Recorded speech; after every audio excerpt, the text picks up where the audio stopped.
তখন বিশ্বনবী তাগড়া যুবক, 25 বছর বয়স। কেমন যুবক? যিনি মক্কার সবচেয়ে বড় কুস্তিগিরকে ডান হাতে তুলে মাটির মধ্যে 3টা আছার মেরেছেন।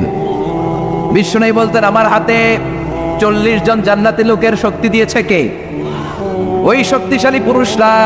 বয়স যখন তার 25, রক্ত গরম তাগড়া যুবক বিয়ে করলেন 40 বছরের এক মহিলা। বিশ্বনবীর সব বিয়ে ছিল বিধবাদেরকে আশ্রয় দেওয়ার জন্য, একটা মাত্র বিয়ে ছাড়া, সেটাও আকাশের উপর থেকে বিয়ে পড়িয়েছে কে? জান্নাতি রেশমের কাপড়ের মধ্যে আয়েশার চেহারা এনে জিব্রাইল বললেন, মেয়েটারে কেমন লাগে? নবী বললেন, ভালো লাগে। তার 1 সপ্তাহ পরে আবার ছবি এনে বললেন, ও নবী, আবু বকরের মেয়ে, আল্লাহ সরাসরি বিয়ের প্রস্তাব পাঠিয়েছেন। বিশ্বনবী বললেন, জিব্রাইল, তুমি যদি বিয়ের ঘটক হও, আল্লাহ যদি হয় কাজী, আমি মুহাম্মদ রাজি। হয়ে গেল বিয়ে। এই একটাই ভার্জিন, তারও অনেক হিকমত আছে, বাকি সবগুলো ছিল উইডো, বিধবা, কপাল পোড়া। এরা বলে নারী লোভী মুহাম্মদ 13টা বিয়ে করেছে। নাস্তিকেরা বলে পড়েন নাউযুবিল্লাহ। 4টা কারণে বিশ্বনবীর এতগুলো বিয়ে হয়েছে। জোরে বলেন কয়টা? একটা হচ্ছে এডুকেশনাল কজ, একটা হচ্ছে লিগ্যাল কজ, একটা হচ্ছে সোশ্যাল কজ, আর একটা হচ্ছে পলিটিক্যাল কজ। এডুকেশনাল কজ যেটা প্রথমে বললাম, নবীর কাছ থেকে শিখতে আসতো পুরুষেরা, নারীরা শিখতে পারে না, মাসালা জানতে পারে না। আল্লাহ বললেন, বেশি করে বিয়ে করো, মাসালাগুলো তোমার বেবিদের কাছে জানাও, হায়েজ নেফাজের মাসালা, বিয়ে করলে স্বামী স্ত্রীর দাম্পত্য জীবনের মাসালা। ও নবী, তুমিও বলতে লজ্জা পাও, নারীরা শুনতে লজ্জা পায়, তোমার বিবিদের কাছ থেকে এসে এসে শিখে যাবে রে নবী। 1 নম্বর কজ এডুকেশনাল। 2 নম্বর লিগ্যাল। অনেকে ছেলে দত্তক রাখে, পালক পুত্র। খবরদার, পালক পুত্র কোনোদিন আপনার আপন পুত্র হতে পারে। যায়েদ বিন হারেসাকে বিশ্বনবী ছেলের মতো রাখলেন। সবাই বলতে আরম্ভ করলো, যায়েদ বিন মুহাম্মদ, মুহাম্মদের ছেলে যায়েদ। আসলে কি মুহাম্মদ সাল্লাল্লাহু আলাইহি ওয়াসাল্লামের ছেলে? না, হারেসার ছেলে। এইটা বোঝানোর জন্য যায়েদ বিন হারেসা যখন জাইনাব বিন জাহাশকে তালাক দিলেন, বিশ্বনবী বললেন, তুমি তোমার পালক পুত্রের বউকে এখন বিয়ে করবা। সুবহানাল্লাহ। Legal cause, to inform the society the legal rule of Islam. ইসলামের রুলিং শেখানোর জন্য পালক পুত্রের বউ তালাক পাওয়ার পরে বাবা বিয়ে করতে পারে। সুবহানাল্লাহ কোন? আর জোরে কোন? 2টা গেল। 3 নাম্বার সোশ্যাল কারণে আমার নবী ছিলেন সামাজিক। সামাজিকতার বন্ধনকে শক্ত করার জন্য কিছু বিয়ে করলেন। কেমন? বিশ্বনবীর রাইট হ্যান্ড, ডান হাত ছিল আবু বকর। আল্লাহ বললেন, তোমার যেহেতু ডান হাত, বিয়েটা করলে তো আরো শক্ত হবে ডান হাত, ঠিক কিনা? আবু বকরের মেয়ের সাথে বিয়ে। বিশ্বনবীর লেফট হ্যান্ড, বা হাত ছিল ওমর। ওমরের এক বউ হাফসারে বিয়ে করলেন, এও তালাক খাওয়া। ডান হাত বাম হাত, এই যে সোশ্যাল কারণে বিশ্বনবী বিয়ে করলেন। 4 খলিফা। 4 খলিফার প্রথম 2 জন বিশ্বনবীর শ্বশুর, পরের 2 জন বিশ্বনবীর জামাই। সুবহানাল্লাহ বাড়িতে যেয়ে বললেন, আল্লাহু আকবার। আবু বকর সাইয়েদনা ওমর বিশ্বনবীর শ্বশুর, আর ওসমানকে দিলেন 2 মেয়ে, আলীরে দিলেন 1 মেয়ে। আল্লাহু আকবার।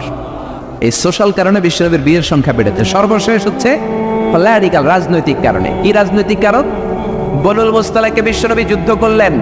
যুদ্ধ করার পর বনুল মুস্তালাকের লিডারের নাম ছিল হারিস বিন মেরার। হারিস বিন মেরারের একটা মেয়ে ছিল, তার নাম ছিল জুয়াইরিয়া বিনতুল হারিস। বিশ্বনবীর 11টা বউ, 2টা ছিল দাসী। প্রথম বউ হচ্ছে খাদিজা বিনতে খুয়াইলিদ, এরপর আয়েশা বিনতে আবি বকর, হাফসা বিনতে ওমর, জাইনাব নামে 2 বউ, জাইনাব বিনতে জাহাশ, জাইনাব বিনতে খুজাইমা, মাইমুনা বিনতুল হারিস, জুয়াইরিয়া বিনতুল হারিস, সাউদা বিনতে জামাআ, সাফিয়া বিনতে হুয়াই ইবনে আফতাব, উম্মে হাবিবা, রামলা বিনতে আবি সুফিয়ান, উম্মে সালামা বিনতে আবি উমাইয়া। এই 11 জন বউ। সুবহানাল্লাহ পড়ে। দাসে ছিল 2 জন, একজন রাইহানা, পুরো নাম রাইহানা বিনতে যায়েদ আন-নাদারিয়া, আরেকজন ছিল মারিয়া। মিশরের সম্রাট মুকাউকেস বিশ্বনবীর হাদিয়া দিয়েছে। মারিয়া তু বিনতে শামউন আল-কিবতিয়া। এই 13 জন। বিশ্বনবী বনিল মুস্তালাকে যুদ্ধ করলেন, বিজয় লাভ করলেন। বিশ্বনবী ভাবলেন, বনিল মুস্তালাকের লিডারের মেয়েটারে যদি বিয়ে করি, আমার শত্রুর বংশ হয়ে যাবে আমার শ্বশুর বাড়ি, ঠিক কিনা? বুদ্ধি করে বিয়ে করলেন। বিয়ে করার পরে পুরো বনুল মুস্তালাকের লোকেরা ভাবে, হায় হায়, আমাদের লিডারের মেয়ে বিয়ে করছে, এখন তো আমরা বেয়াই সম্পর্ক, ঠিক কিনা? আর কিলাকিলির দরকার নাই, আর তলোয়ার নিয়ে মারামারির দরকার নাই। তলোয়ার ফালা, সবাই একসাথে জড়ো হয়ে অ্যাসেম্বলি কর। মুহাম্মদ রে ডাক। বিশ্বনবী আসলেন। এবার সবাই বলল, মুহাম্মদ আমাদেরকে পড়িয়ে দাও লা ইলাহা ইল্লাল্লাহু মুহাম্মাদুর রাসূলুল্লাহ। দেহভোগের জন্য মুহাম্মদ একটা বিয়েও করে নাই। বলেন ঠিক কিনা? এডুকেশনাল কারণ, লিগ্যাল কারণ, সোশ্যাল কারণ, পলিটিক্যাল কারণ। আবার ইহুদির এক মেয়েকে বিয়ে করলেন বিশ্বনবী, সাফিয়া। খাইবারের যুদ্ধের পরে ওই বিয়ের পরেও শত শত ইহুদি কালিমা পড়ে মুসলমান হয়েছে। বিশ্বনবী বললেন, না চাচা, আমার লুঙ্গি খোলার দরকার না, আমি এমনিই পারি। মনে আছে? ভুলে গেছেন? মনে আছে তো? ও চাচা, আমি এমনিই পারি, আমি 2টা করে পাথর টানবো, সমস্যা নাই, লুঙ্গি খুলবো না। আবু তালেব ছাড়ার পাত্র নয়। আবু তালেব বলে, বাতিজা তুমি লুঙ্গি খুলো। বিশ্বনবী তো লুঙ্গি খুলে না। এটা তো সাধারণ নবী না, এটা অসাধারণ নবী, ঠিক কিনা? 5 বছর হালিমার বাড়িতে ছিলেন। হালিমা দুধ খাওয়ালো। হালিমা বলল, মোহাম্মদরে দুধ খাওয়াতে নিলাম, কিন্তু আজীব তামাশা, আমার ডান স্তনের দুধটা খায়, বাম স্তনের দুধ তো খাওয়াতে পারি না, বাম স্তনের দুধটা মুখে ঢোকাতে পারি না। 5টা বছর ছিল, 2 বছর দুধ খাইলো, একদিনের জন্য আমার বাম স্তন টাচ করে নাই। কারণ হালিমার আরো কয়েকটা ছেলে মেয়ে ছিল। উনাইসা নামে এক মেয়ে ছিল, সাইমা নামে আরেক মেয়ে, আব্দুল্লাহ নামে এক ছেলে। এরাও দুধের বাচ্চা ছিল। বিশ্বনবী যদি একাই 2 স্তনের দুধ সাবার করে ফেলেন, তাহলে দুধ ভাই বোনরা খাবে কি? 2 বছর বাচ্চা মোহাম্মদ ইনসাফ প্রতিষ্ঠা করেছেন, কোন ঠিক কিনা? আবার হালিমা বলে, এই ছেলেটারে আমি 5 বছর রাখলাম, এই 5 বছরে কোনোদিন কোরাইশি মোহাম্মদ রে কান্না করতে দেখি নাই। শুধু একটা সময় কান্না করত। এই ছেলেটা ক্ষুধার অভাবে কাঁদে নাই, ব্যথা পেলে কোনোদিন মোহাম্মদ কাঁদে নাই। শুধু লজ্জাস্থানের জায়গা থেকে কাপড়টা একটু সরে গেলে শিশু মোহাম্মদ কেঁদে উঠত। বিশ্বনবী বললেন, চাচা আমি লুঙ্গি খুলবো না, আমি 2টা নিতে পারবো। আবু তালেব বলল, সমস্যা নাই, খোলো। বিশ্বনবী কয়, না খুলবো না। আবু তালেব বিশ্বনবীর লুঙ্গির গোছায় ধরে টান দিলেন। টান দিতে দেরি হয়ে যায়, বিশ্বনবীর বেহুশ হতে দেরি হয় না। বেহুশ হয়ে পড়ে গেলেন, লুঙ্গি আর খোলা হয় নাই। বিশ্বনবীর লজ্জাস্থান পৃথিবীর কেউ দেখে নাই, চিল্লায় পড়েন আল্লাহু আকবার। এজন্য লজ্জাশীলতা শিখাবেন। লজ্জাশীলতা সব নারীদের ভূষণ।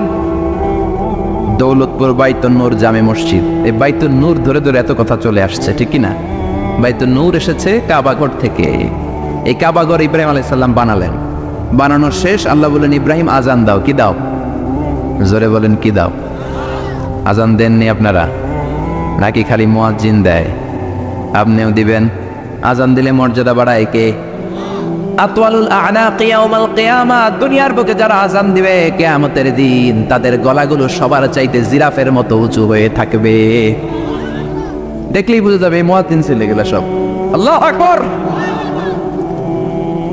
কিসের আজান দিব? আল্লাহ আল্লাহ বললেন, ও ইব্রাহিম, ঘর বানালা, ঘরটা জিয়ারত করতে হবে, আজান দাও, তাড়াতাড়ি আজান দাও।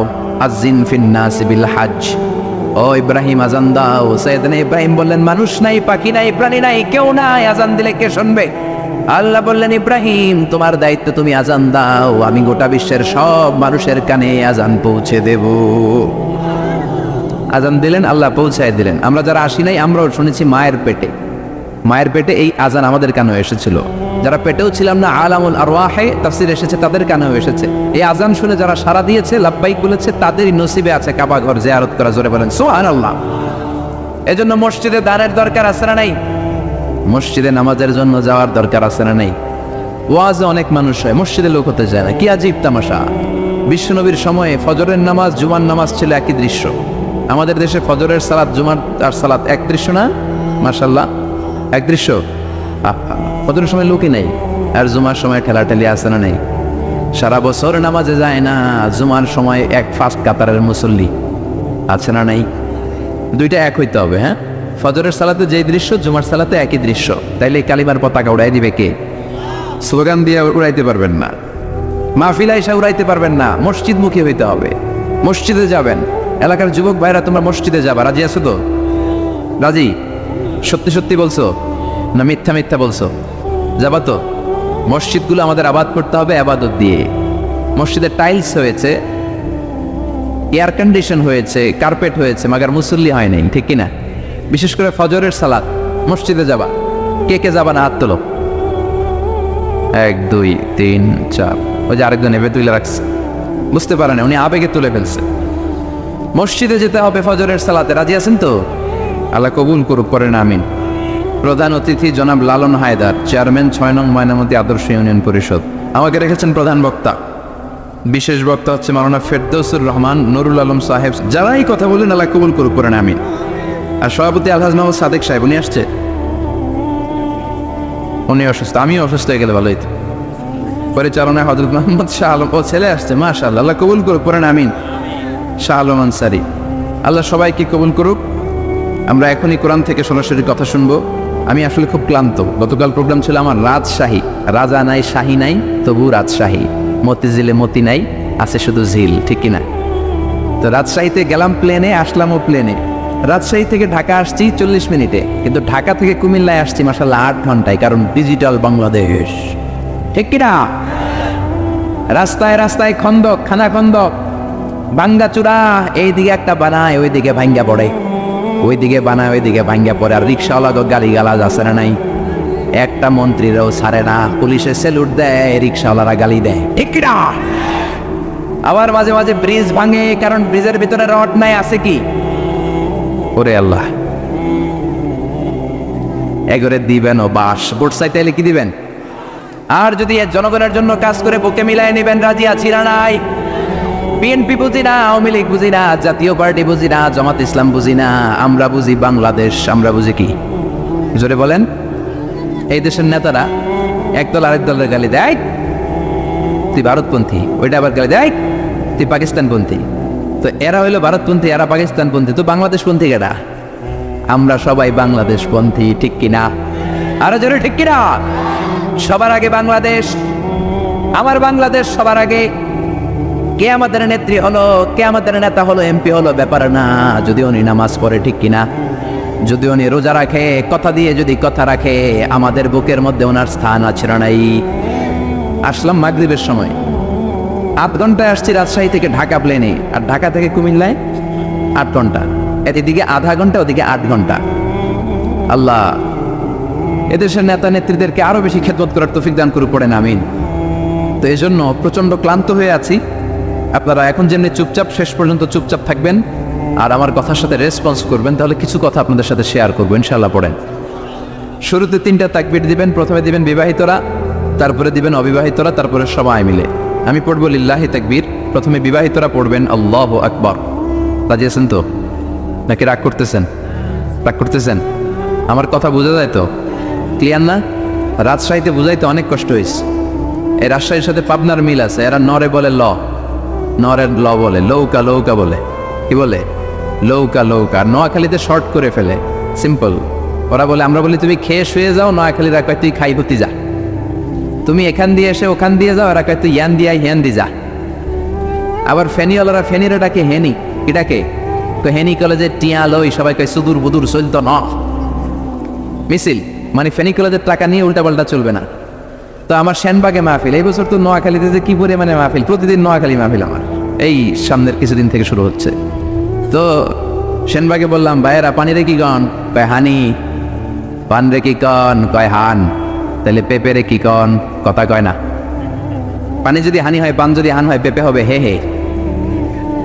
কিন্তু কয় না হুজুর, আমরা কই পাপিয়া। তার মানে যাতে মাতাল তালে, যাতে মাতাল তালে, ঠিক। এই ভাষাগুলো আমার কাছে খুব সহজ। আমি যেখানেই পড়েছি লোকজন বলে, মিজান তুমি খুব সহজে ভাষা ধরতে পারো। মিশরে পড়লাম 5 বছর, চট্টগ্রাম শিখে ফেলছি আমি। দারুন্নাতে ছিলাম, বরিশালের ভাষা শিখছি। বাসার পাশে এক নোয়াখালীর খালাম্মা আছে, হাত থেকে নোয়াখালী শিখছি। আমার আম্মারে জান্নাতি একদিন বলতেছে, হারি আফা কইন বুঝিনি কেন আঙ্গ হেতেনে 3 বছর ধরে কুয়েত গেছে, হারি আর কাছে একটা সিডিও হারাইনো, হেতেলে আর কল যে হারি যা লেদা কাছে খেলতো, লেদি গেছে হইতে বুঝিনি কেন, কুত্তা কেন কুত্তি রয়েছে, আর হে তিরুফরে আল্লাহর গজব হইতো। মহিলাদের মধ্যে এই স্বভাবটা আছে, কিছু হইলে হেতুর আল্লাহ ঠেড়া হইতো, লানত হইতো, গজব হইতো, আছে না নাই? এজন্য বিশ্ব নেই বললেন, নারীরা 2 কারণে জাহান্নামে যাবে বেশি। এক হলো তাকফুরনাল আশিরা তুকসিরনাল্লাহ আনা, স্বামীর না শুকরি করো আর বেশি বেশি লানত দাও। দেয় কি দেয় না? নারীরা লানত দেয় কি দেয় না? এই ভাষার ডাইভার্সিটি যে কত মজা। চট্টগ্রামের ভাষাটা খুব কঠিন। আমরা প্রাইমারি স্কুলে পড়াই, বাচ্চাদেরকে পড়ো ডিওজি ডগ মানে কুকুর, এরা পড়ায় পড়ো ডিওজি ডগ মানে হত্যা। ডগ মানে কি? আবার বানান করায় পড়ো কলস ঠিল্লা, কারণ চট্টগ্রামে কলস রে কয় ঠিল্লা। কলস এতটুকু ঠিক আছে, বানান করো কলস, তারপর ঠিল্লা। সুবহানাল্লাহ করবেন না? এক বাংলাদেশ, জেলাটা পারবেনি, ভাষা আলাদা। আল্লাহু আকবার। ময়মনসিংহ, কিশোরগঞ্জ মাহফিল আছে না নাই? ওইখানে গেলে কথা বোঝা যায় না, সব খ, এরা বলে ক। একজনকে হুজুর কবর দেখবাম, কবর টিভি সারুন। আমি বললাম কার কবর? জিয়াউর রহমানের কবর না বঙ্গবন্ধুর কবর? কয় হুজুর রাত 8টার কবর। আসলে শব্দটা কবর নাকি খবর? সিলেটিরা পুরা উল্টা, এরা এগমুখ দিয়ে কি লাইলো কবে রয় না, খালি খ। আমি কাতার যাচ্ছি, সিলেটি এক লোক বসছে, আমার শুরু করছে আপনার বাড়ি খনখানো, খনখানো পরে লেখা করছইন, কয় আমি এই খানো দাঁড়াবো, তুই খিতা করবি খর। সুবহানাল্লাহ বলবেন না? এইভাবে এক এক জেলার এক এক রকম। নরসিংদীর রায়পুরাতে গেলাম, আমার ভাইয়েরা রায়পুরা বলতে পারে না, রে কয় ল, রায়পুরা রে কয় লাইপুরা, লাইপুরা লাতা মুরগি দিয়ে লাইতের বেলা কাইয়া লেলেন দেয় পড়ছি। মানে ও যত পাবে ওটা বলবি কি।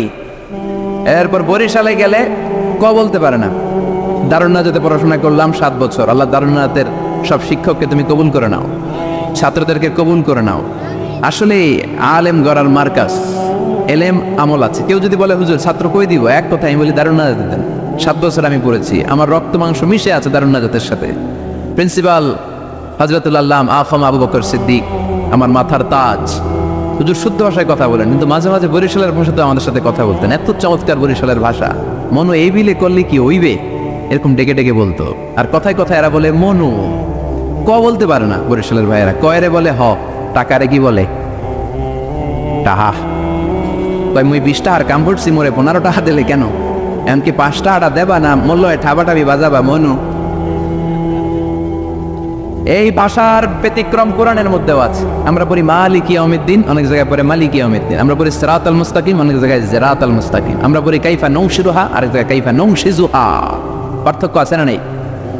এজন্য ভাষার সৌন্দর্য আল্লাহর দেয়া। আমার কথা বুঝতেছেন তো?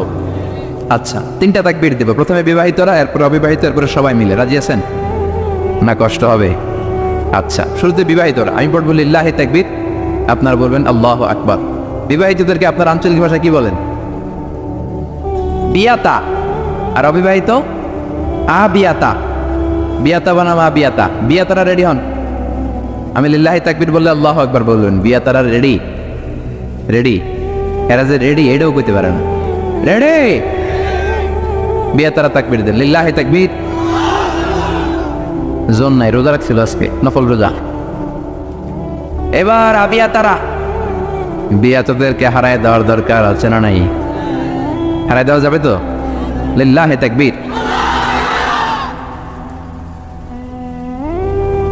একেবারে একেবারে হোয়াইট ওয়াশ নাকি বাংলা ওয়াশ? আর সবাই মিলে দেন 3টা, সবাই মিলে 3টা দেন, যাতে প্যান্ডেল কাঁপে। আমি দেখবো কাঁপে কিনা। 1 নাম্বার লিল্লাহি তাকবীর। এই যে কাঁপতেছে, আপনি নাড়া দিচ্ছেন শরীরটা এমনি, আপনার শরীরটা নাড়া দেওয়াতে আল্লাহু আকবার কে যে নাড়াটা দিছে, ওই ধাক্কাতেই কেঁপে গেছে। নাড়া দেওয়া যাবে না, আপনি স্ট্রেট বসে থাকেন, শুধু আপনার মুখ নড়বে, হ্যাঁ? নাড়া দিয়ে না। এবার জোরে তাকবীর দিয়ে বুঝাতে প্যান্ডেল কেঁপে যায়। লিল্লাহি তাকবীর। হ্যাঁ, এবার কাঁপতেছে, মাশাআল্লাহ। আরেকটা দেই, লিল্লাহি তাকবীর। আমি খুতবার শুরুতে একটা আয়াত তেলাওয়াত করেছি। আয়াতটা হচ্ছে সূরাতুল মুলকের। কোন সূরা? সবাই বলেন নাই কোন সূরা? আমি সব জায়গায় বলি যে এটা ক্লাস, তাফসীর মাহফিলটা কি আদান প্রদান হবে, প্রশ্ন উত্তর, প্রশ্ন উত্তর। রাজি আছেন তো? উত্তর না দিলে কথা হবে না, উত্তর দিলেই আমার কথা সুন্দর হবে, ঠিক কি না? আর বোঝার চেষ্টা করতে হবে প্রাণের ভাইয়েরা আমার, বুঝতে হবে আমলের নিয়তে। ইখলাসটা বড় জরুরি। অনেক প্রধান বক্তা কিয়ামতের দিন জাহান্নামে যাবে, অনেক দানশীল ব্যক্তি জাহান্নামে যাবে, অনেক শহীদ ফি সাবিলিল্লাহ জাহান্নামে যাবে। সহিহ হাদিস। প্রধান বক্তা বলবে, আল্লাহ, বাংলাদেশের এমন কোন জেলা নাই যেই জেলায় আমি কোরআনের দাওয়াত নিয়ে যাই নাই। আল্লাহ বলবেন, না না, তুমি দাওয়াত নিয়ে গিয়েছো যেন লোকেরা তোমার নামে তাকবীর দেয়, এই জন্য। আমার ভয় তোর অন্তরে ছিল না, তুই জাহান্নামে যা, go to the hell fire. 1 লাথি মেরে প্রধান বক্তারা জাহান্নামে পাঠাবে। ওই রকম প্রধান বক্তা আল্লাহ তুমি আমাদেরকে বানিও না, বলে না আমিন। অনেক দানশীল জাহান্নামী হবে। আল্লাহ বলবেন তুইও জাহান্নামে যা। দানশীল বলবে, আল্লাহ, আমার এলাকায় যত মসজিদ আছে সবগুলো আমি বানাইছি। আল্লাহ বলবেন, কথা ঠিক, কিন্তু তুমি বানিয়েছো তোমারে দানবীর বলবে, এজন্য। দানশীল, দ্য বিজনেস ম্যাগনেট, হাতেম তাই উপাধি তোমাকে দিবে, এই জন্য। তো হাতেম তাই উপাধি তো দুনিয়াতে তুমি পেয়েছো, আমার কাছে কি চাও? আমার কাছে তোমার জন্য কিচ্ছু নাই, go to the hell fire, জাহান্নামে যা। সবচেয়ে ভয়ঙ্কর হলো শহীদ ফি সাবিলিল্লাহ, জাহান্নামে যাবে। আল্লাহর রাস্তায় যুদ্ধ করে দেহের তাজা রক্ত বিলিয়ে শহীদ হয়েছে, তারাও জাহান্নামে। সবাই না, যাদের এখলাস নাই। শহীদ বলবে আল্লাহ আমি কেন জাহান্নামী, আল্লাহ বলবেন তুইও যা। আল্লাহ আমার দেহের তাজা রক্ত বিলিয়ে দিয়ে তোমার কালিমার পতাকা গেড়েছি, আমি কেন জাহান্নামে যাব, আমার তো জান্নাত পাওয়া দরকার। আল্লাহ বলবেন না না, তুমি যুদ্ধ করেছো যাতে লোকেরা তোমাকে বীর বলে, বীর। লোকদের বাহবা পাওয়ার জন্য যুদ্ধ করেছো, দেখানোর জন্য যুদ্ধ করেছো, সব লোক দেখানো, শুধু রিয়া রিয়া আন্নাস। মানুষকে তো ঠিকই দেখাইছো, তুমি খেলা তো দেখাই আসছো দুনিয়াতে, যা চাইছিলা তা তো দুনিয়াতে পেয়েছো, আমার কাছে পাওয়ার কিছু, তুমিও জাহান্নামে যাও। আমরা কি ওই শ্রেণীর লোক হতে চাই? এজন্য অন্তরে ইখলাসের দরকার আছে না নাই? কে ওয়াজ করলো, হুজুরের কণ্ঠ কেমন, দেখতে কেমন, হুজুর গরম করতে পারে কিনা, ওয়াজ জমাইতে পারে কিনা, এরকম টেন্ডেন্সি আছে না নাই? অনেক জায়গায় গেলে হুজুর ওয়াজ জমাইতে হবে। আরে ভাই ওয়াজ আবার জমাই কেমনে? আমি তো কোরআন থেকে কথা বলবো, আপনারা শুনবেন, নোট করে নেবেন, আমলের চেষ্টা করবেন, এটাই তো, ঠিক কিনা? আবার বলে হুজুর ঠান্ডা ওয়াজ এই জ্ঞানে চলে না, গরম ওয়াজ দিবেন গরম। এগুলোর একটার মধ্যে ব্যক্তিগত জীবনে আমল নাই, ঠিক কিনা? ওয়াজ হবে আল্লাহর সন্তুষ্টির জন্য, বিশ্বনবীর শেখানো পন্থায়। মনের মধ্যে দরদ থাকবে, যাদেরকে বলছেন দরদ নিয়ে বলবেন, দরদ নিয়ে শুনবেন। অন্তর থেকে কথা বললে ওই কথা মানুষের অন্তরে যে লাগে, মুখ দিয়ে বললে শুধু কানে লাগে, ঠিক কিনা? আমরা অন্তর থেকে বলার চেষ্টা করব, অন্তরে লাগানোর চেষ্টা করবো, আর আমলের চেষ্টা করব, জীবনটা যাতে পরিবর্তন হয়। প্রতি শীতে কত মাহফিল, একদিন আমার 2 মাহফিল আছে। এবছর শুরু করছি ফজরের পর থেকে, ফজরের পরে মাহফিল আছে, জোহরের পরে আছে, বাদ মাগরিব আছে, বাদ এশা আছে, বিভিন্ন সময় মাহফিল। তার মানে এক একটা গ্রামে শুধু তাফসির প্রোগ্রাম আর তাফসির প্রোগ্রাম, সবগুলো তো আল্লামা হয়ে যাওয়ার কথা, কিন্তু হয় না কেন? ইখলাস নাই, শিখার জন্য আসে না। আপনি শিখেন, নোট করেন, জীবনটাকে পরিবর্তন করে দিবে কে? সবাই শিখতে রাজি আছেন তো? আসেন আমরা সূরাতুল মুলকের তাফসীর শুনি। সূরাতুল মুলক 29 পারার প্রথম সূরা। কত পারা? আয়াত 30টা। কয়টা? মাক্কি সূরা। মাক্কি না মাদানী? রুকু 2টা। জোরে বলেন কয়টা? এটা অনেক বরকতের সূরা, অনেক বরকত। বিষ্ণুই বলেছেন মানিআতুন মিন আযাবিল কবর। মুস্তাদরাকুল হাকিমের হাদিস, বিশ্বনবী বলেন আল মানিআতু মিন আযাবিল কবর ইন্না ফিল কুরআনি সূরা। কোরআনে একটা সূরা আছে যেটা কবরের আযাব থেকে বাঁচিয়ে দেয়। সুবহানাল্লাহ, বাড়িতে যেয়ে বলবেন আল মানিআতু মিন আযাবিল কবর, কবরের আযাব থেকে বাঁচায়। কবরের আযাব থেকে বাঁচার দরকার আছে না নাই? নাকি আমরা কেউ কবরে যাব না? দাদা গেছে, বাবা গেছে, আপনাকেও যেতে হবে, ঠিক কিনা? কিন্তু আমাদের লাইফস্টাইল দেখলে মনে হয় না যে আমরা কবরে যাব। খালি আমার আমার বলি, বুক ফুলায় বলি এটা আমার, আমার হুন্ডা, আমার গাড়ি, ওদায় আলামু, ঠিক কিনা? খালি বড়াই করি, সাহস দেখাই, বেটাগিরি দেখাই। তোর চেয়েও বড় বেটা ছিল কি ছিল না? নমরুদ গোটা বিশ্বের বাদশা ছিল, একদিনের জন্য একটা হাসি দেয়া লাগে নাই, সর্দি হয় নাই, জ্বর হয় না, এত ভালো ভালো খাবার খাইতো। ওই নমরুদ চিৎপটাক, ঠিক কিনা? ওই ফেরাউন চিৎপটাক, আর তুমি কোন সলিমুদ্দি আর কলিমুদ্দি? এই জন্য কবরে যেতে হবে। এইটা আমার, ওইটা আমার, সব আমার, সব আমি খামু, সব আমি খামু। পেট হইছে দূরে, সব খাইব, কপাল পোড়া। আমার আমার বলবেন না। জিজ্ঞেস যদি করি ভাই বাড়িটা কার, কয় আমার বাড়ি। বুক ফুলায় কয় আমার বাড়ি, 3 তলা বাড়ি, ঘুষের টাকা দিয়ে বানাইছি, আছে না নাই? আমার বাড়ি আমার, আমার গাড়ি। কেমন করে তোমার বাড়ি? তোমার বাবাও যখন এই বাড়িতে থাকতো সেও বলতো এটা আমার বাড়ি, তোমার দাদাও যখন থাকতো সেও বলতো আমার বাড়ি, তোমার দাদার দাদার দাদাও যখন এই বাড়িতে থাকতো সেও বলতো এটা আমার বাড়ি, ঠিক কিনা? আপনি মরে যান, আপনার ছেলে যখন থাকবে, কেউ যখন জিজ্ঞেস করবে ভাই সাহেব বাড়িটা কার, বলবে আমার। বলবে না? বলবে না? নাকি কইবে আমার দাদার বাড়ি? কেউ বলে? এরপর আপনার নাতির নাতির নাতিও যখন এই বাড়িটাতে থাকবে, যখন সবাই জিজ্ঞেস করবে বাড়িটা কার, বলবে আমার বাড়ি। পরের জায়গা পরের বাড়ি, ঘর বাঁধিয়ায় আমি রই, আমি তো সেই ঘরের মালিক নই, ঠিক কিনা? আমি এই ঘরের মালিক না, সবকিছুর মালিক কে? এজন্য কবরে আমাদের যেতে হবে, কবরের প্রিপারেশন নিতে হবে। বিশ্বনবী বললেন মানিআতুন মিন আযাবিল কবর। এই সূরাতুল মুলক যে প্রতিদিন তেলাওয়াত করবে, তাকে কবরের আযাব থেকে বাঁচাবে কে? এবার তিরমিজির একটা হাদিস শুনেন। তিরমিজির বিশ্বনবী বললেন শাফাআত লি সাহিবিহা। এই সূরার তেলাওয়াতকারীর জন্য কিয়ামতের দিন সুপারিশ করবে। খুশি না বেজার? ও মিয়া, কোরআন যদি আল্লাহর কাছে কারোর জন্য সুপারিশ করে, ওই সুপারিশ আল্লাহ ফেলতে পারবে নাকি? প্রধানমন্ত্রী শেখ হাসিনার কাছে যদি অর্থমন্ত্রী সুপারিশ করে, কারোর জন্য ফেলতে পারবে? পররাষ্ট্রমন্ত্রী যদি অনারেবল প্রাইম মিনিস্টার শেখ হাসিনার কাছে সুপারিশ করে ফেলতে পারবে? কারণ পররাষ্ট্রমন্ত্রীর সুপারিশ, অর্থমন্ত্রীর সুপারিশ। তেমনি কোরআন যদি সুপারিশ করে, ওই সুপারিশ আল্লাহ ফেলবে না, ঠিক কি না? সহিহুল জামেতে আরেকটা হাদিস এসেছে, বিশ্বনবী বলেন খাসামাত আন সাহিবিহা, এই সূরাটা কিয়ামতের দিন আল্লাহর সাথে তর্ক করবে, ঝগড়া করবে, ডিবেট করবে। আল্লাহর সাথে তর্ক, কত সাহস! কি নিয়ে তর্ক বলবে আল্লাহ? যতক্ষণ না তুমি এই সূরার তেলাওয়াতকারীকে জান্নাতে না ঢুকাবা, আমি তর্ক করতেই থাকবো। আল্লাহু আকবার।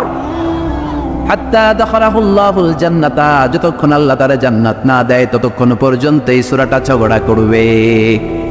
আবার বিশ্বনবী বলতেন মান ক্বারা বিহা ফি লাইলাতিন ফাকাদ আকসারা ওয়া আতাবা, যে ব্যক্তি রাত্রে বেলায় এই সূরাতুল মুলক তেলাওয়াত করে ঘুমাবে, সারা রাত কোরআন তেলাওয়াতের সওয়াব তার আমলনামায় দিবে কে? এজন্য বিশ্বনবী বলতেন আমি চাই আমার প্রতিটা উম্মতের হৃদয়ে এই সূরাটা গাঁথা থাক। আমি চাই আমার প্রতিটা উম্মতের কলিজার ভিতর এই সূরাটা মুখস্থ থাক। মুখস্থ করতে রাজি আছি না নাই? আয়াত মাত্র 30টা, সবাই বলেন কয়টা? এক মাসে কয়দিন? প্রতিদিন এক আয়াত করে মুখস্থ করলে লাগবে কয়দিন?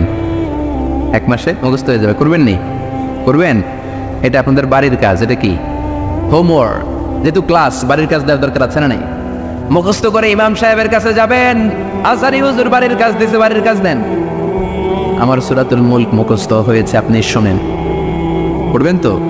মা বোনেরা, আপনাদের যাদের কানে আমার মাইকের আওয়াজ যায়, সূরাতুল মুলক মুখস্থ করবেন, নিজেরা পড়বেন, বাচ্চাকে শোনাবেন। কত সুন্দর হতে পারে আপনার ফ্যামিলিটা।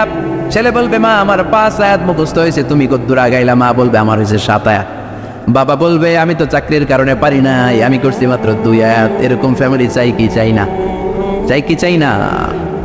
এই সূরাটা এত বরকতের সূরা, সূরা আপনার চোখ খুলে দিবে। দিস সূরা is an eye opener for you.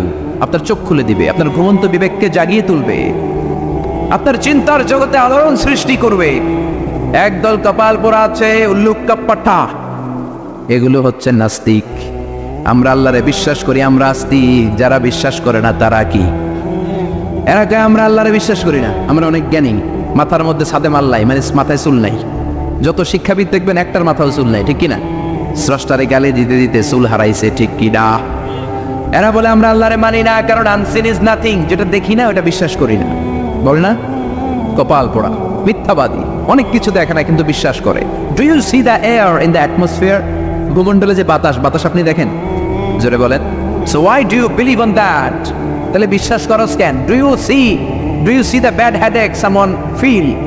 একজন বলতেছে হুজুর মাথাটা ছিঁড়ে যায়, ফু দিয়ে দোয়া পড়ে দেন, মাথার ব্যথায় মরে যায়। ওই ব্যাটার যে মাথায় ব্যথা দেখা যায়, কিন্তু মাথায় ব্যথায় বিশ্বাস করি কি করি না? আমরা অনেক কিছু দেখি না কিন্তু বিশ্বাস করি, ঠিক কিনা? আল্লাহরে তুই দেখবি কেমনে? তুই তো নিজেরাই দেখোস নাই। আপনি কি আপনার চোখ দেখেন আয়নার সাহায্য ছাড়া? এই যে আমি তাকিয়ে আছি, আমার চোখটা আমি দেখি। আপনি কি আপনার পিঠ দেখেন আয়নার সাহায্য ছাড়া?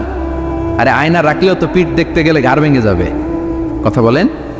কেমন করে তুমি আল্লাহরে দেখবা? আল্লাহ বলেন আমারে দেখা যায় না, আমার সৃষ্টির দিকে তাকা, আমার পাহাড়ের দিকে তাকা, ঝর্ণার দিকে তাকা। ঝর্ণা ঝর্ণা ঝর্ণা রে, বলনা বলনা বলনা রে, কার বিরহে পাগল পাড়া তুই, কার মিলনে ফুল ফসলে ভরা রে তোর দুকুল ভুই, কার মিলনে ফুল ফসলে ভরা রে তোর দুকুল ভুই। ঝর্ণা ঝর্ণা ঝর্ণা রে, বলনা বলনা বলনা রে, কার বিরহে পাগল পাড়া তুই। সুবহানাল্লাহ। ঝর্ণার দিকে তাকান, ঝর্ণার মালিক আছে না নাই? সাগরের দিকে তাকান, বুঝতে পারবেন আল্লাহ আছে না নাই? আকাশের দিকে তাকান, আকাশের মালিকরে খুঁজে পাবেন। এজন্য আল্লাহ বললেন গোলাম আমার সৃষ্টির দিকে তাকা, আমার সৃষ্টি নৈপুণ্যের দিকে নজর করে দেখ, আমি আছি। If someone sees something very carefully, he must find his God. He must find someone is controlling everything. অবশ্যই সে পাবে যে একজন সব নিয়ন্ত্রণ করে। কুফানগরীতে এরকম একজন নাস্তিক ছিল, কয় আমি আল্লাহরে মানি না। কেন মানো না? কয় আল্লাহরে দেখা যায় না, কেউ আমারে বিশ্বাস করাতে পারবে না স্রষ্টার অস্তিত্ব। লোকেরা বললো একজন পারবে। নাস্তিক বলে কি নাম? কয় ওই লোকের নাম হলো নু'মান ইবনু সাবিত, আমাদের ইমাম আবু হানিফা। সুবহানাল্লাহ। উনি তোমারে বোঝাতে পারবে আল্লাহ যে আছে। নাস্তিক বলে কই তোদের নু'মান নিয়ে আয়। ডেট দেয়া হলো আগামীকাল জুমার নামাজের পরে, তার সাথে তর্ক হবে। নাস্তিক আল্লাহর বিপক্ষে, ইমামে আবু হানিফা আল্লাহর পক্ষে, ঠিক কিনা? জুমার পরে হাজার হাজার মানুষ, নাস্তিক আসছে, শুধু আসে নাই ইমাম আবু হানিফা। কে আসে নাই? জোরে বলেন, কে আসে নাই? ইমাম আবু হানিফা আসেনি, 1 ঘন্টা দেরি। 1 ঘন্টা দেরি করে আসার পরে নাস্তিক রেগে বেগে বলে, কোন লোকের সাথে তর্কের জন্য এসেছো? এই লোকের তো কোনো সময় জ্ঞান নাই। যার সময় জ্ঞান নাই এর সাথে কিসের তর্ক? সাইয়েদনা ইমাম আবু হানিফা বলে, আইন্দি উযুর, আই হ্যাভ এক্সকিউজ, আমার উযুর আছে। কি উযুর? কি উযুর আপনার? দেরি করলেন কেন? সাইয়েদনা ইমাম আবু হানিফা বললেন, আমি ঘর থেকে বের হলে একটা নদী পড়ে, ওই নদীটা পার হয়ে আসতে হয়। নদীর সামনে গেলাম, আগে আগেই বের হয়েছি, কিন্তু নদীর সামনে কোনো নৌকা নাই, মানুষ নাই, মাঝি নাই, কিভাবে আসব? তাকিয়ে দেখলাম বিশাল বড় একটা গাছ। হঠাৎ করে দেখলাম এমনি এমনি গাছটা 2 ভাগ হলো। হঠাৎ করে এমনি এমনি গাছের ভেতর থেকে তক্তা বের হলো। এমনি এমনি তক্তাগুলো জোড়া লেগে নৌকা হলো। এমনি এমনি নৌকাটা আমার সামনে চলে আসলো, কোনো মাঝি নাই। উঠে বসলাম, মাঝি ছাড়া নৌকাটা এমনি এমনি সা করে টান মেরে আমার ওই পারে নিয়ে গেল। নাস্তিক কয়, তগো ইমাম ডাইল খাইছে। কি খাইছে? মাথা ঠিক নাই, কি বলে? এমনি এমনি নৌকা হয় নাকি? এমনি এমনি তক্তা হয় নাকি? কোন মিস্ত্রি ছাড়া গাছ কাটে নাকি? সাইয়েদনা ইমাম আবু হানিফা বললেন, এই তো লাইনে আসছেন। এমনি এমনি গাছ কেটে তক্তা হয় না, এমনি এমনি করাত ছাড়া গাছ কাটে না, এমনি এমনি মাঝি ছাড়া নৌকা চলে না। তাহলে পৃথিবীটা কেমন করে এমনি এমনি চলে? কেমন করে আকাশ হলো? কেমন করে সাগর হলো? কেমন করে নবমণ্ডল ভূমণ্ডল হলো? এমনি এমনি। যুক্তি আছে না নাই? এবার নাস্তিক কয়, খাইছে, এটা তো ভাবি নাই। এই ছোট্ট জিনিসটা আমি মানি না। এমনি এমনি গাছ হবে, তক্তা হবে, নৌকা হবে, মাঝি ছাড়া নৌকা চলবে, এমনি এমনি আমি মানি না। কিন্তু নবমণ্ডল এমনি এমনি হলো, বিগ ব্যাং থিওরি এমনি এমনি হলো, সুপারনোভা এমনি এমনি হলো, ব্ল্যাক হোল গ্যালাক্সি এমনি এমনি হলো। এটা কেমন করে মানে? মাথার মধ্যে ঘুরপাক খাচ্ছে, চিন্তার জগতে নাড়া পড়েছে। হঠাৎ ভেবে দেখে আমার তো আস্তিক হওয়া ছাড়া আরো কোনো উপায় নাই। নোমান ইবনে সাবেতের পায়ে পড়ে বলে, ও আল্লাহর ওলি নোমান ইবনে সাবেত, ইমাম আবু হানিফা, আসলেই আপনি বড় একজন ইমাম, আর তর্কের কোনো দরকার নাই। হাজার হাজার মানুষকে সাক্ষী রেখে আমি আপনার হাতে হাত রেখে পড়বো, লা ইলাহা ইল্লাল্লাহু মুহাম্মাদুর রাসূলুল্লাহ সাল্লাল্লাহু। এই নাস্তিক টাইপের যারা আছে এদের জন্য কিছু ডোজ আছে, এই সূরা ডোজ, মেডিসিন। কি আছে শুনবেন? নাজিমায় পড়ছেন, তাকবীর দেন, লিল্লাহি তাকবীর। আল্লাহ বললেন, তাবারাকাল্লাযী বিয়াদিহিল মুলকু ওয়া হুয়া আলা কুল্লি শাইইন কাদির। তাবারাকাল্লাযী, মহান সে সুমহান আল্লাহ, বিয়াদিহিল মুলক, ক্ষমতা তার হাতে, তার হাতে ক্ষমতা, ওয়া হুয়া আলা কুল্লি শাইইন কাদির, সবকিছুর উপর তিনি ক্ষমতাবান, যাই চান তিনি তাই করতে পারেন। ফাআলুল লিমা ইউরিদ। আল্লাহ বললেন, তাবারাকাল্লাযী, আমি সুমহান, বিয়াদিহিল মুলকু, ক্ষমতা তার হাতে। কার হাতে? সবাই বলেন নাকি আপনাদের হাতে? কিন্তু আপনারা তো বলেন আপনাদের হাতে, বলেন না? জনগণ সকল ক্ষমতার উৎস। রিকশার টায়ার পাংচার হলে আমরা লাফ দিয়া উঠি, কারণ আমি ক্ষমতার উৎস। টায়ার পাংচার হলে লাফ দেই কি দেই না?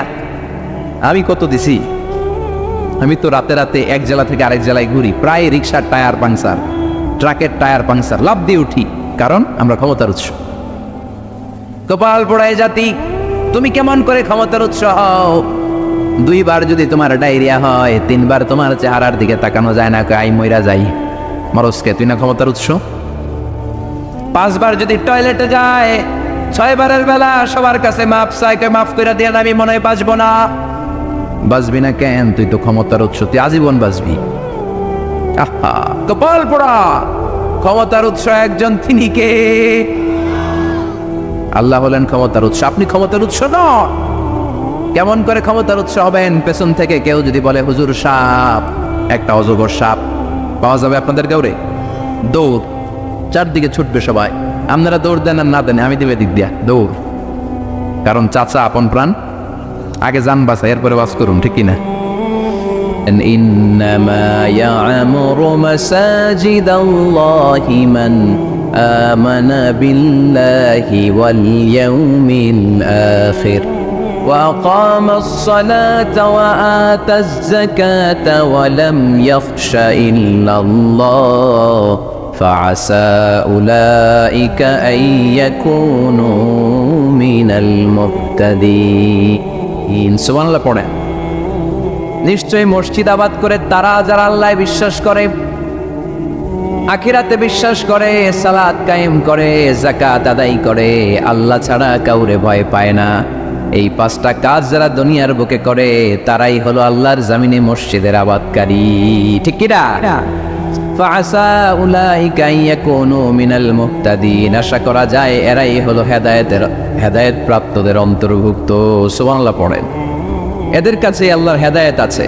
5টা গুণ আর কোয়ালিটিস থাকবে যারা মসজিদের আবাদ করবে। 1 নম্বর গুণ, মসজিদের আবাদকারী যারা হবে তারা বিশ্বাস করবে একজনকে, তিনি কে। আবার তাদের 2 নম্বর গুণ, তারা আখিরাতে বিশ্বাস করবে। মসজিদ যারা আবাদ করবে তাদের 3 নম্বর গুণ, তারা মসজিদে যে জামাতে সালাত আদায় করবে। ঠিক কিনা? মসজিদ আবাদ করে কিন্তু মসজিদে যায় না, এরকম আসারা নাই।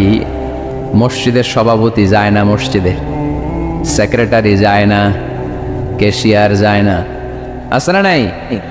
তো এটা কি আবাদ করলেন আপনি?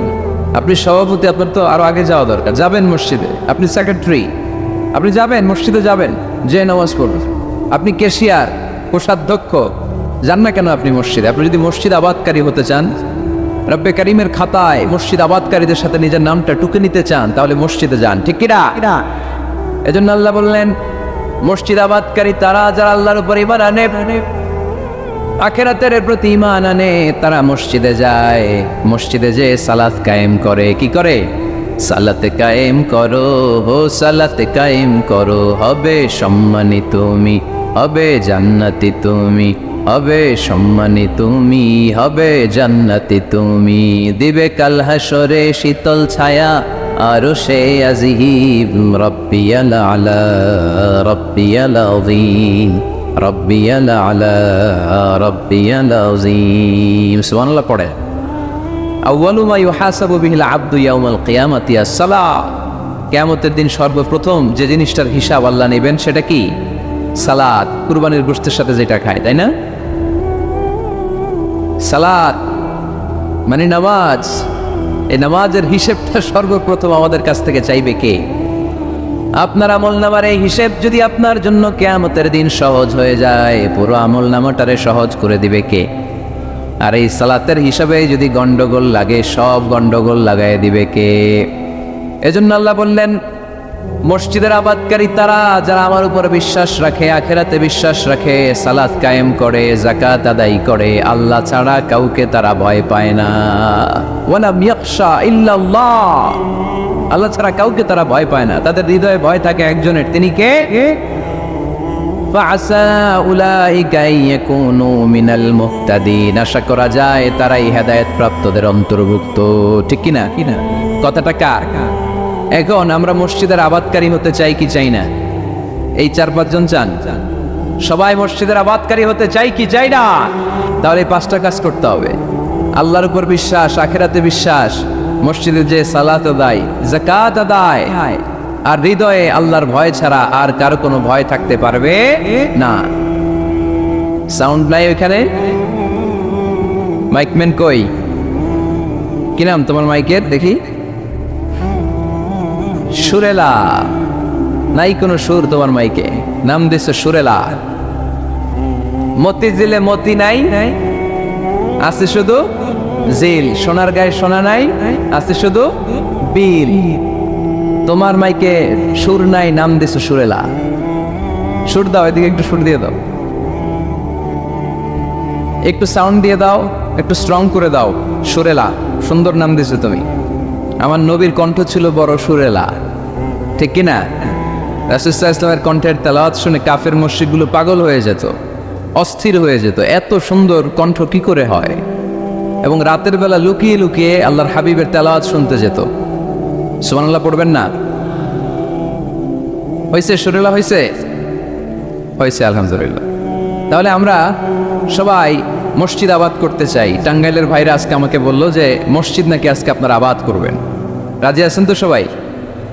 খেয়াল রাখবেন, ইসলামে মসজিদ এটা সবার, নাকি আওয়ামী লীগের, বিএনপি, জাতীয় পার্টির, জামাত ইসলাম, পীরের মুরিদ, তাবলীগের ভাই? কাদের? চিল্লায় বলেন কাদের? অনেক জায়গায় দেখেন মসজিদ বানায় আহলে হাদিস জামে মসজিদ। কেন?